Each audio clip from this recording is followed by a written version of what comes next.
is Enzo Amore, and I am so over that the audience just does my promos for me now. How you doing?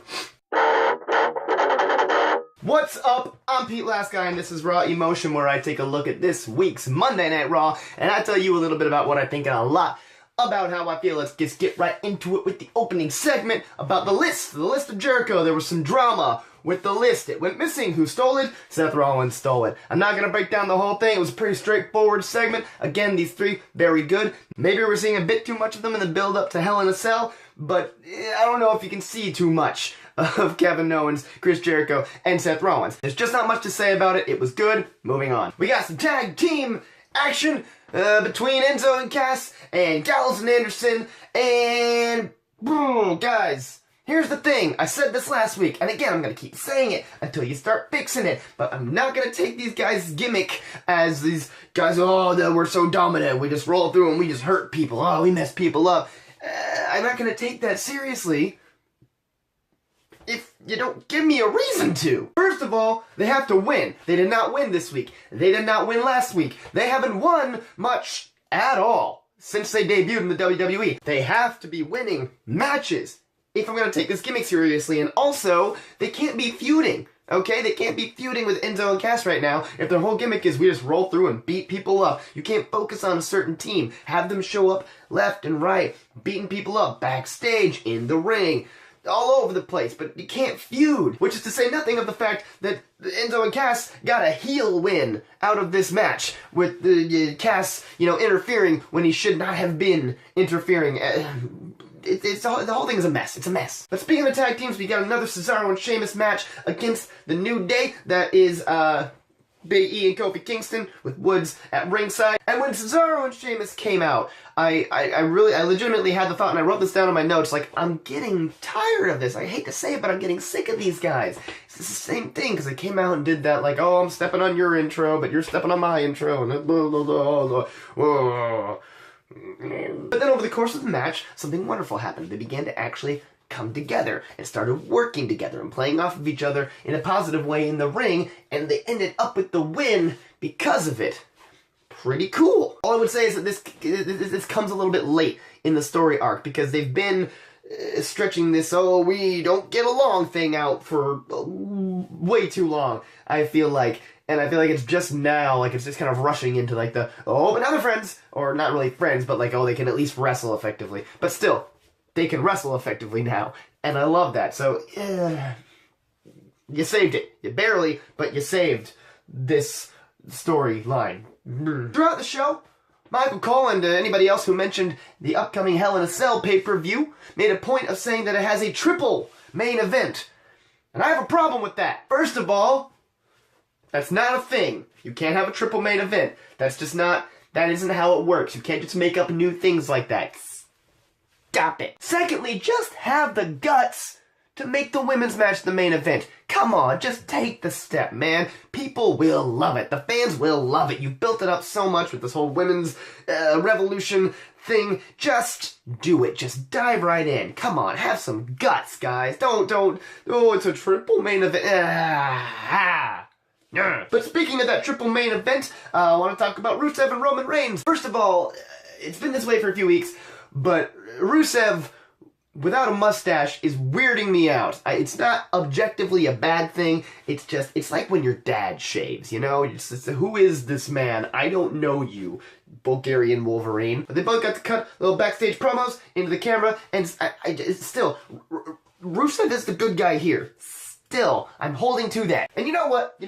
I'm done asking for a Roman Reigns heel turn. You know what I want now? I want a Rusev face turn. Yeah, I think he can pull it off. He's got the fan support. He's got me, for sure. Let's get on that. Hashtag Rusev face turn. Get it trending. The participants in one of the other two Hell in a Cell matches that will be taking place on Sunday, Sasha Banks and Charlotte, came out for a contract signing that I thought was just going to be your standard contract signing, and Mick says something, one of them says something, the other one says something, sign, oh, we're going to be peaceful, fight. That's how it always goes, but it was not how it went this week, and I really liked it, because Mick Foley got intense, so intense! You probably know this if you're watching a wrestling video on YouTube, but Mick Foley's career was, at the very least, shortened radically by matches that he held in the Hell in a Cell structure. If you remember, with the choke slamming and it was intense, it was bad. I mean, it was good, like it was good wrestling, but it was bad for that guy. And he got into it about how he can't walk right anymore because he hurts all the time, about how he doesn't have a hip socket, and I feel like it was another one of those work shoots that they do, because I feel like a lot of that was real. I mean, he was saying things that were true, and there was a passion behind it that you generally haven't been seeing from him in the ring on TV these days, and I feel like he just let loose with a lot of stuff that had been pent up inside, and it made for good TV. Am I a bad person for saying that? It's wrestling. But that was honestly one of my favorite non-wrestling segments of the night. There was no fight, there was promos from both ladies, and there was Mick warning them of the dangers of the cell, and both of them just going in hot. Don't care, I'm gonna do this. This is how you build up a Hell in a Cell match. This is how you build up a big pay-per-view main event match. But speaking of women's wrestling, so Dana Brooke, right, and Bayley, Dana Brooke and Bayley. You'll recall last week I said, this is good. Get Dana Brooke in with somebody else so she can be her own person and not just Charlotte's errand girl. This is great. Let's keep this up. That's what I said last week. Last week, me is an idiot. Was an idiot. I don't know how the verb tense works here, but I was an idiot last week because no, this is not good. This is not good. Obviously, this is not good because Dana Brooke came out and Bayley came out, and Dana Brooke challenged Bayley to a arm wrestling match. Arm wrestling! I'm sitting there thinking, what am I watching? They bring out a table, it's like a special arm wrestling table with like cushions and handles and stuff, and the entire crowd is chanting, we want wrestling, because of course we do. What is this? What are you doing? Who booked this? Ugh! What a terrible, stupid waste of two wrestlers with, gosh, huge potential. What a garbage segment that was. Get it together. Come on. Shifting gears, though, to something that I have been surprised by how much I like, the Curtis Axel and Bo Dallas feud that has begun to brew. I really kind of like it. First of all, Curtis Axel, for the first time in who knows how long, gets a huge pop. I mean, I know it was a hometown pop, but it was still, people were into it. People were excited for him, and not just when he came out and was like, yeah, Minnesota, am I right? Hey! But also in the match, they were on board. They cheered him a lot. Bo Dallas got legitimate heel heat.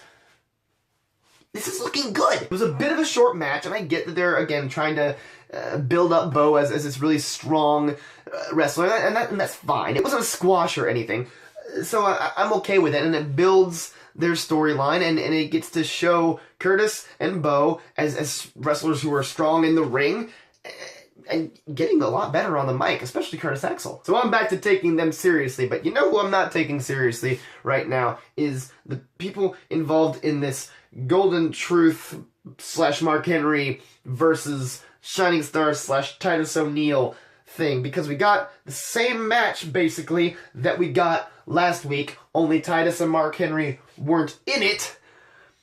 So it's different. Like, these alliances just came out of nowhere. That's my biggest problem with it. The alliances that have formed here, I mean, I kind of get that, like, the Shining Stars and Titus O'Neil are like these shysters that are trying to peddle, you know, subpar stuff onto people, and like I kind of get that, but throwing Mark Henry in with the Golden Truth is completely, it's total nonsense. It's not explained. It's not, why twice in a row? Why 2 weeks in a row? The exact same thing. Is this a feud? Am I supposed to care about this? Cause I don't. It's confusing, it's stupid, and it's not even the good kind of stupid, which, come on, the Shining Stars and Golden Truth are better than this. They can be good stupid. We've seen it. So just fix it. Two real quick things before we finish off here. Actually, three. First of all, over in Cruiserweight Corner, it feels like the crowd is starting to get more behind these Cruiserweight matches than they have been in the past. Because when they first debuted the Cruiserweight division, the crowd really didn't seem into it. I felt like a lot of people went out to get a hot dog at that point. A lot of people went to go use the bathroom or something. People weren't on their feet. But this week, it seemed like they were really getting into it. It was Rich Swann versus Brian Kendrick, and I liked it. The crowd seemed to like it. Again, I'm hopeful for this, but I don't know what they're doing storyline-wise with Brian Kendrick. Going backstage and asking TJ Perkins to throw the match for him. I don't know what that's supposed to be. It's this weird sob story, but whatever. We'll see how it plays out at Hell in a Cell. Secondly, Braun Strowman versus Sami Zayn. There was a match, if you can call it that. It was really more of a non-match. Actually, I don't think the bell even rang at any point. That's disappointing. Like, I was hoping for, like, a real match. Like, give Braun Strowman a challenge. Or something other than Sami literally running away from Braun Strowman around the ring, and then Braun Strowman just walking away after throwing Sami into a barricade. That's not a match. That's not fun. We didn't want to see that. But I'll end on a positive note. The main event was great, obviously. Kevin Owens, Chris Jericho, Seth Rollins, triple threat match, ends in Seth Rollins pinning both Kevin Owens and Chris Jericho at the same time. And then a big old beatdown from Kevin Owens after the bell rings. I mean, it wasn't necessarily just a one-sided beatdown. It was a lot of back and forth. But in the end, Kevin Owens stood victorious in the ring with his title, his Universal title, held over his head. And I think this sets us up pretty well for Hell in a Cell. Because it wasn't just like a straight-up win with no questions asked from Seth Rollins. So you're thinking like, oh, okay, he's obviously going to lose the match at Hell in a Cell. But Kevin Owens did get beat.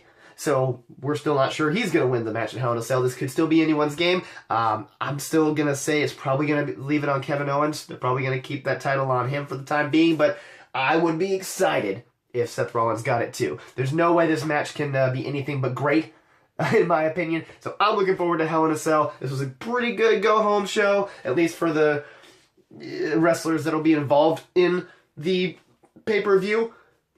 We'll see how the thing goes. I'm looking forward to it. But that is all we've got here for you on Raw Emotion this week. Be sure to give this video a like, a thumbs up there if you enjoyed watching it. Share it with your friends who are interested in wrestling, and be sure to subscribe to the channel to keep up with all the wrestling content we're coming out with here weekly at BMB. We've got a show called Caution Tape that covers NXT every week. We've got another show called The Smacktivist. I'm sure you could guess, but that covers SmackDown. Be sure to check those videos out, and be sure to follow BMB on Twitter at BMB Universe. You can find me on Twitter at Peter the Ellis, separated with underscores. But I've been Pete Last Guy. You have been a delight, and this match is coming to an end. Here's the count. 1, 2.